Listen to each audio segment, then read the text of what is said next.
Non, là, on ne parle pas forcément de ce qui s'est passé sur le terrain, mais plus d'autre chose. Est-ce que Paris, pour vous, est entré dans le cœur des Français avec cette aventure européenne? Parce qu'on a l'impression qu'il se passe un truc et on veut savoir si vous le partagez avec nous. Pierre Bouby. Moi, je pense que oui. Quand on est français, qu'on regarde une équipe française, et le PSG a su faire une chose depuis que Luis Enrique est arrivé, c'est se rapprocher des supporters et ce devoir d'identification qu'ils ont un petit peu le PSG. Je trouve qu'il y a beaucoup de choses qui font qu'on peut se reconnaître. En fait, on peut aimer une équipe par rapport aux valeurs qu'elle diffuse. L'engagement, la détermination, le fait de rien lâcher. Là, quand on voit l'attitude de Dembélé hier avec les yeux qui sortent des orbites, t'as envie de les suivre. Quand tu fais un tacle et que Kvaratskhelia est sur le côté et qui bouge un mec, il l'envoie dans les panneaux, bah, t'as envie d'être avec eux. En fait, moi, je pense qu'ils ont réussi à nous emmener. Et puis le fait que ce soit une adversité mythique. Tu vas là-bas, tu gagnes contre Liverpool, qui depuis le début de la saison roule sur tout le monde. T'as envie de te dire, vas-y, on va avec eux. Ça sent l'épopée. Ouais, t'as envie de faire partie du truc. Donc moi, je pense que c'est pas un truc intra-parisien.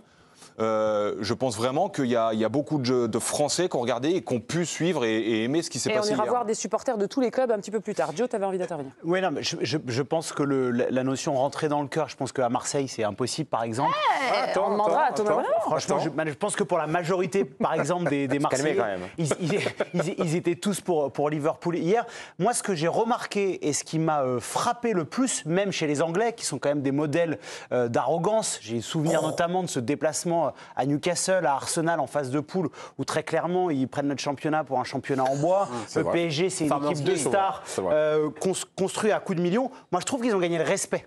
Peut-être pas le cœur de tous les Français en fonction des animosités, mais en tout cas, même à travers l'Europe, cette équipe-là, elle impose le respect parce qu'elle a des valeurs formidables sur le terrain. Et d'ailleurs, Arne Slot, en conférence de presse hier, il a félicité le Paris Saint-Germain. Il s'est confié, il a dit, moi, de tout ce que j'ai vécu dans ma carrière, cette double confrontation, c'est ce que j'ai vu de plus beau et de plus fort en termes d'intensité. Avant d'aller voir le côté marseillais, je vais voir le côté parisien. C'était facile de taper sur Paris. On aime bien tacler sur le PSG, le club de riches, le club de stars, de caprices, de machin. Là, il se passe autre chose, on a l'impression. Bah ouais, parce que tu retrouves des valeurs qu'il y avait déjà à l'origine, mais le problème, c'est que l'identification par rapport aux joueurs, par rapport à l'argent qui a toujours été présente à Paris, fait que t'es un peu le détesté. Et aujourd'hui, je trouve que ça change un peu. On le ressent moins. Je trouve que ça change un peu et que finalement, le spectacle et le jeu que tu proposes plaît aux amoureux du football. Et du coup, on n'est plus dans le PSG, on est dans le j'aime le football. Et du coup, je suis content de voir ce niveau affiché. Et c'est pour ça que ça change un peu les têtes des gens, à mon avis. Thomas Bonavent, certes, supporter marseillais. Est-ce que tu as pris ton pied hier devant la télé? Est-ce que tu as été ébloui, épaté, impressionné? Comment tu as vécu cette soirée? Moi, j'ai trouvé le match exceptionnel, comme je l'ai dit tout à l'heure. Et ouais, j'étais vraiment, vraiment impressionné par ce Paris Saint-Germain.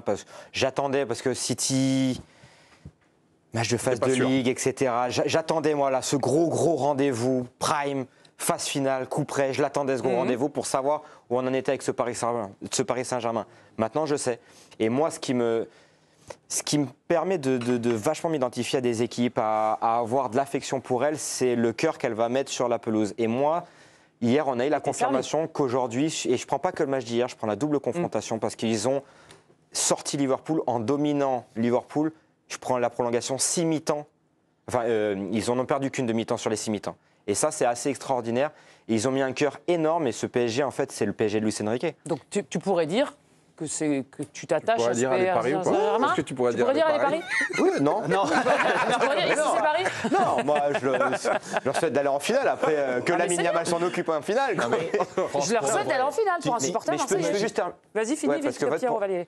Vite, ah ouais, d'accord, tout le monde a le temps, mais vas-y. Mais en fait, pour moi, ça ressemble vachement, on l'a vu à l'image derrière, c'est Luis Enrique. Qui incarne ça, ouais. Et en fait, il a contaminé tout son groupe, c'est un PSG avec ses convictions. Et moi, j'ai un respect immense pour Luis Enrique. C'est vrai. Parce qu'avec tout ce qu'il a connu, la mort de sa petite fille, revenir là, en fait, je trouve que son état d'esprit contamine à mort ce groupe. Et ça se voit sur la tronche des mecs. Ce qui s'est passé, alors je ne sais pas si Giovanni l'a ressenti, mais ce qui s'est passé avant la séance de tir au but, il est au centre de tout le monde, c'est le patron de cette équipe. Gio, tu nous racontes? Et c'est extraordinaire. Oui, il y a ce moment-là qui est fantastique. Je ne sais pas si ça a été filmé aussi, donc là, il y a communion, il y a aussi l'image avec Donnarumma juste avant qu'il aille tirer, où il lui fait une blague. Il y a un moment complice. Mais par rapport au caractère de cette équipe et à ce qu'il diffuse, le premier quart d'heure, ça a été compliqué pour lui. Oui, mais c'est dedans. Oui, et là, Luis Enrique, il les a pas lâchés, il a applaudi ses joueurs, il les a encouragés, il a donné des consignes, il a été sans cesse avec eux. 12e homme, quoi, vraiment. Non, mais pour le coup, vraiment, et surtout, ce qui a un peu changé par rapport à parce que ça a été tendu quand même dans l'hiver, il faut pas l'oublier, à Arsenal, ce qui change, c'est que là, les mecs, ils se posent plus de questions. Quand il y a une consigne, quand il y a un truc, ils disent de toute façon, il a raison, il nous mène à la victoire, on y va. Et la plus belle image, tu as parlé d'Ousmane Dembélé, enfin tous les deux, je crois, c'est lui. Avant, il était un peu rochon parfois, là, il y est corps et âme. Notre journaliste Greg Noailly a lui contacté plusieurs supporters de clubs français. Des supporters stéphanois, des supporters rémois, marseillais et même lillois. Et vous allez le voir, ils répondent à la question, est-ce que ce PSG est entré dans le cœur des Français? On est habitué ces dernières années avec les stars, Neymar, Mbappé surtout. Toutes les semaines, il y avait un nouveau drama, on entendait des nouvelles dans les médias, des histoires qui se passaient dans les vestiaires et tout ça. Cette année, c'est beaucoup moins le cas. Personnellement, ça enlève un peu d'animosité que je pouvais avoir envers ce club. Ça fera pas de moi pour autant un supporter parisien. Je me suis fait surprendre notamment à partir du match contre City où ils gagnent 4-2 et là leur match contre Liverpool, l'aller et le retour, où j'ai eu des vraies émotions de supporters qui arrivent uniquement avec Saint-Etienne ou l'équipe de France. En tant que supporter marseillais, on est dégoûté. J'ai regardé la fin en espérant qu'il ne se qualifie pas. Et on a cette petite amertume du fait qu'il transforme ce penalty et qu'il finisse, qu'il se qualifie pour le quart de finale, quoi. Fier. Honnêtement, très très gros match. Il n'y a rien à dire. Même si on est Lillois, on est fiers du PSG et on espère qu'ils iront le plus loin possible et on espère les rencontrer en finale. Moi, je pense que Paris peut l'avoir, ce soutien. Avant tout, c'est un club français et c'est toujours bon pour le rayonnement de la France, des supporters de foot. S'ils vont au bout en jouant comme ça et tout, je pense qu'ils prendront une part, on va dire, d'affectif dans les supporters français. Pour faire mon côté un peu chauvin, il me semble que les épopées de Saint-Etienne en 76, quand j'écoute les anecdotes de mes parents, quand on était immatriculé 42, on se faisait klaxonner sur la route et toute la France était derrière la SS. Aujourd'hui, je vois pas ça dans des clubs français. Il me semble pas qu'on ait tout un pays qui soit réuni derrière une équipe. Alors forcément, ouais, je préfère tous les autres clubs de Ligue 1 à Paris. Je serai toujours contre leur adversaire, quoi qu'il en soit. Si c'était Lille qui accède au palier supérieur, oui. Par contre, moi, je serais de tout cœur avec Lille. Ah, il a choisi son camp. On l'a compris, du côté de Marseille, ça va être compliqué que le PSG entre dans le cœur des Marseillais. Mais globalement, je trouve, Eric, que l'image du PSG, elle est en train de changer. On ne parle plus des millions, on ne parle plus des stars du PSG, on parle d'une équipe, on parle de pressing, de contre-pressing, et on parle d'un entraîneur. De fierté. Ouais, exactement. On parle de foot, tout simplement. En fait. C'est-à-dire qu'avant, tu parlais de tout ce qu'il y avait autour, des Neymar, des problèmes entre les joueurs, de ce qui se passait en dehors du terrain. Aujourd'hui, tu parles de performance sportive et d'émotions que tu vas donner à travers le football. Donc en fait, on revient à l'essentiel. Et c'est là où tu changes un peu les mentalités en se disant, ah oui, quand même, voilà, c'est au départ l'essentiel et le football. Donc du coup, ça change un petit peu les mentalités. Parce que Pierrot, quand t'aimes le foot, après avoir vu la prestation du PSG, forcément t'es heureux. T'en veux encore. Quel que soit ton club de cœur. Non, mais quel que soit, c'est surtout ta nationalité. Même si moi en tant que Français, moi je suis fan de personne, je m'en fous et j'aime regarder les bons matchs et le PSG m'offre du plaisir quand je les regarde jouer. Mais pour moi, la clé de ce changement, c'est Nasser qui le fait. C'est en fait, il arrête de prendre des décisions et d'intervertir et d'être un peu une porte de sortie pour les joueurs qui font tout et n'importe quoi. Ouais. Et donner les clés du camion à Luis Enrique en disant, tu sais quoi, tu veux plus Verratti, envoie-le je sais pas où, tu veux plus lui, envoie-le, fais ce que tu veux, il n'y a pas de problème. Et vu l'exigence que lui se met, je pense que... Ça tire tout le monde ? C'est logique. Il est à la recherche de la performance. C'est pour ça qu'il est venu. Au début, on peut critiquer. Moi, j'ai toujours vu une espèce de progression dans cet effectif. Mais Le point de bascule, c'est City, quand ils perdent 2-0, qui lâchent pas, qui restent dans leur truc et qu'après, ouais, et puis en fait, tu dis, ouais, bah, ce qu'il fait, en fait, ça marche. On travaille bien et on gagne, donc on continue. Il y a un supporter, je crois que c'était le Stéphanois qui parlait, à mon époque, mes parents, ils me parlaient des épopées stéphanoises et tout. Il y a plusieurs clubs qui se sont fait reconnaître pour ça aussi. Bien sûr, plusieurs clubs français qui sont entrés dans le cœur des Français, justement, après des épopées en Coupe d'Europe et notamment en Ligue des Champions ou en Coupe des clubs champions à l'époque. On parle des Verts en 76, cette finale, et poteau carré, cette finale face au Bayern. Le sacre de l'Olympique de Marseille en 93 qui a créé un raz-de-marée en France. Nantes, je voulais citer Nantes en 96, demi-finaliste de cette Ligue des Champions contre la Juve avec ce jeu chatoyant des Canaries. Monaco en 2004, forcément, ils sont rentrés dans le cœur des Français, même en 2017, demi-finale de Ligue des Champions. On peut évoquer le Final 8 avec Lyon et le Paris Saint-Germain, Lyon qui est allé en demi-finale et le PSG en finale.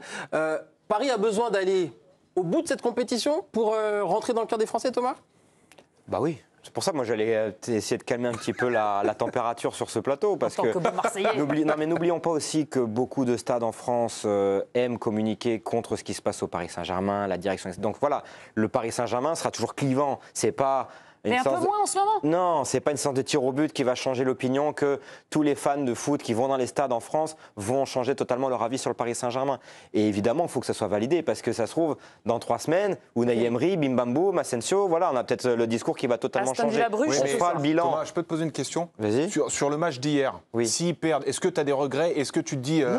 Tu vois, il n'y a plus le même sentiment. Tu vois ce que j'ai dit au début sur le cœur, etc. Moi, j'adore ce Paris Saint-Germain. Maintenant, pour vraiment être dans le cœur des Français et que cette équipe imprègne nos mémoires, il va falloir un parcours. Par exemple, cette demi-finale que j'aimerais vraiment contre le Real Madrid avec Mbappé, là aussi, ça va permettre au Paris Saint-Germain d'entrer un peu plus dans la tête. Donc il y a tout ça, il y a l'histoire qui est racontée depuis le début de la saison.